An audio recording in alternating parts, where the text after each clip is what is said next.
Okay चलो है।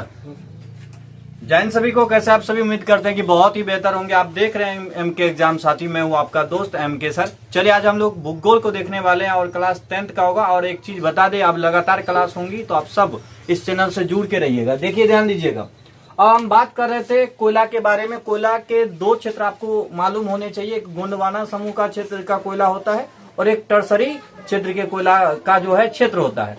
उन्हीं में हम लोग इस क्रम में पहुंचे हैं कि जो गोंडवाना समूह के, इनके तो कई जो है राज्य आपको छूट गया होगा तो उनके लिए माफी चाहेंगे, बाकी आपको मिल जाएगा, वो नोट्स में दे देंगे आप लोगों को।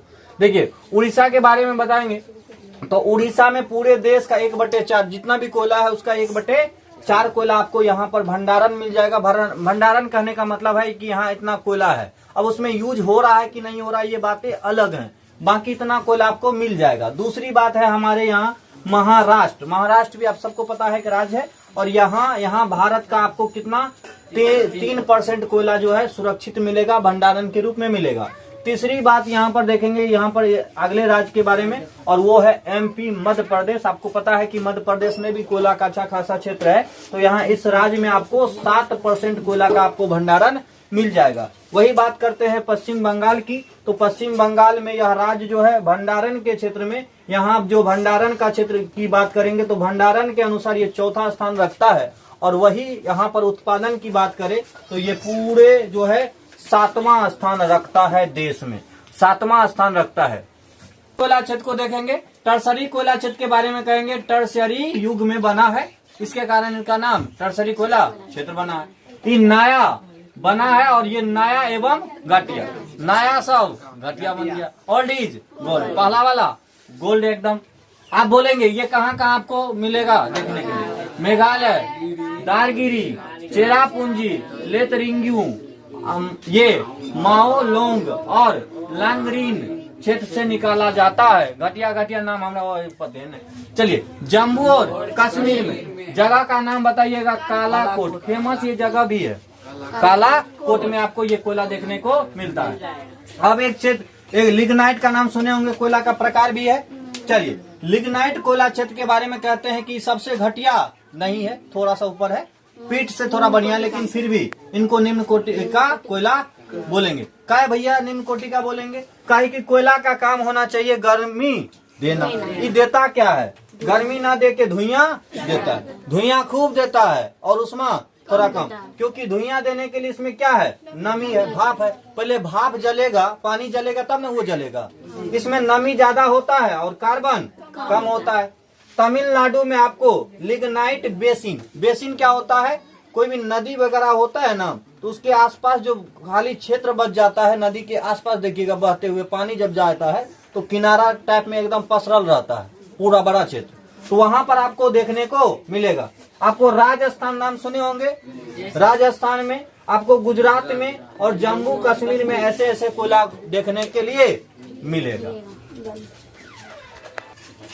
चलिए अब समझते हैं पेट्रोलियम को।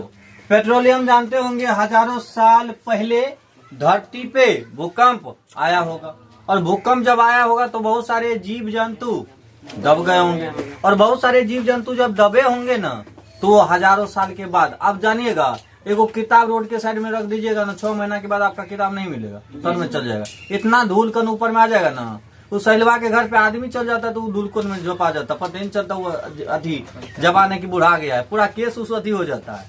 उसी तरीके से समझिए ये सब क्या होगा, बहुत क्या आया होगा,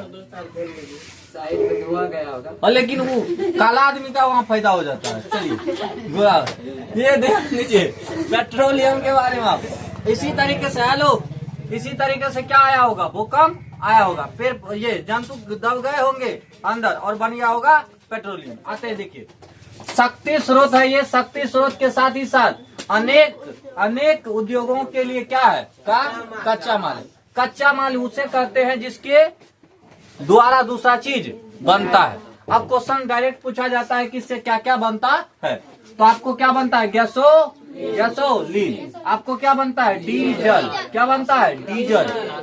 किरासन तेल, जिसको हम लोग प्यार से मटिया के तेल कहते हैं। यहाँ देखिएगा स्नेहक का नाम सुने हैं? स्नेहक का नाम सुने होंगे, ग्रीस का नाम सुने हैं बाबू, वो बुझ जाइएगा, लेकिन यहाँ पर ये नहीं समझिएगा। आप देखेंगे पेट्रोल के बारे में, क्या समझिएगा, पेट्रोल। और उसके बाद कीटनाशक दवा के रूप में भी हम लोग पेट्रोल का यूज करते हैं। सॉरी, पेट्रोल का नहीं, पेट्रोलियम का। पेट्रोलियम से तो पेट्रोल बनता है। यहाँ पे पेट्रोल लिखे है ना जी, पेट्रोल। ये कीटनाशक दवाएं, उसके बाद साबुन बनाने में, कृत्रिम रेशा बनाने में, और साथ ही साथ आपको प्लास्टिक बनाने में इसका यूज होता है। एक बार जोर से बोलिएगा, क्या क्या, गैसोलीन, डीजल, किरासन तेल, स्नेहा, पेट्रोल, कीटनाशक दवा, ये सब क्या होता है, बनाया।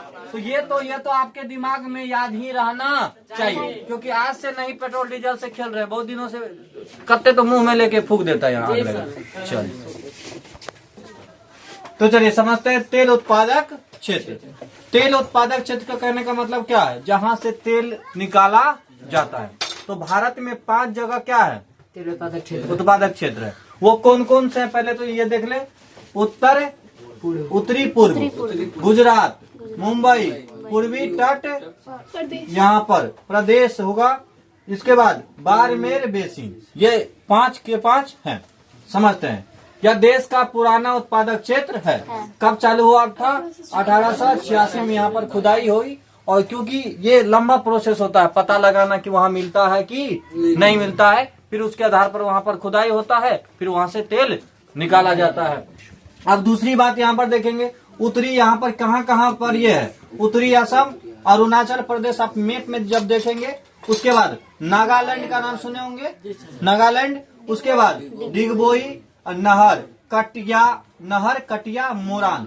ये बड़ा जो है डिगबोई जो है तेल सौदा कारखाना बहुत ही क्या है, चर्चित है, नाम सुने होंगे, ठीक है, हाँ, पहला वाला। तो ये बहुत ही क्या है, पहली बार यहाँ पर क्या हुई थी, खुदाई की गई थी। आगे बात करेंगे गुजरात को लेकर के। गुजरात में देखेंगे खंभात के बेसिन तथा गुजरात मैदानी क्षेत्र में या स्थित है। दूसरी बात देखेंगे यहाँ पर, ये कब 1958 में यहाँ पर खुदाई शुरुआत हुई। इसमें क्या समझाने वाली बात है, खुदाई शुरू हुई। और यहाँ पर देखेंगे अंकेलेश्वर, उसके बाद कलोल, नवगांव, मेहसाना, ये सब क्षेत्र है जहाँ से क्या है, उत्पादक जो है जगह है, वहाँ से निकाला गया है। दूसरी बात हम लोग मुंबई में देखेंगे। तो मुंबई बहुत सारे फिल्म में बहुत ही आकर्षक दिखाया जाता है। मुंबई के बारे में कहा जाता है कि ये सपनों की नगरी है। यहाँ लोग या तो हीरो या तो हीरोइन बनने जाते हैं। यहाँ पर देखे हो, हील वाला चप्पल पहन के मतलब आप सबको फिल्म में तो दिखाया ही जाता होगा, चाहे वो भोजपुरी हो या हिंदी। मुंबई को एक अलग अंदाज में दिखाया जाता है। तो मुंबई में डॉन भी होते हैं।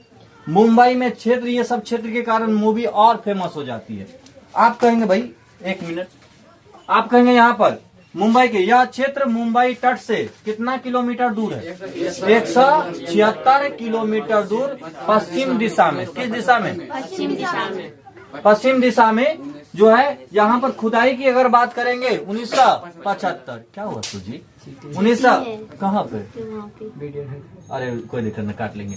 1975 में यहाँ पर देखिए, पूर्वी तट प्रदेश की अगर बात करें, यह कृष्णा, क्या बोलेंगे, कृष्णा गोदावरी के बेसिन तो आप समझ ही गए होंगे।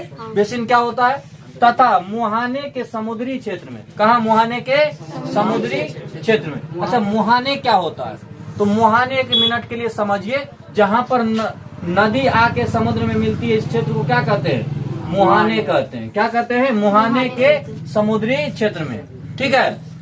उसके बाद नारिम नम, उसके बाद यहाँ बोलेंगे कोवित पल, ये जगह यहाँ पर देखे जाएंगे। उसके बाद हम बात करेंगे बाड़मेर बेसिन। तो बाड़मेर क्या होगा, बेसिन तो समझ ही गए होंगे कि क्षेत्र होगा यहाँ पर। इस बेसिन के मंगला तेल क्षेत्र से 2009 में, कब 2009 में, लेटेस्ट नहीं हो जाए यहाँ पे, 2009 में खुदाई हुआ। और 2012 तक की बात है कि पूरे देश में जितना भी तेल उत्पादक हुआ, वहां से 20% यही खाली यहाँ पर इसी उत्पादक क्षेत्र से निकाला गया।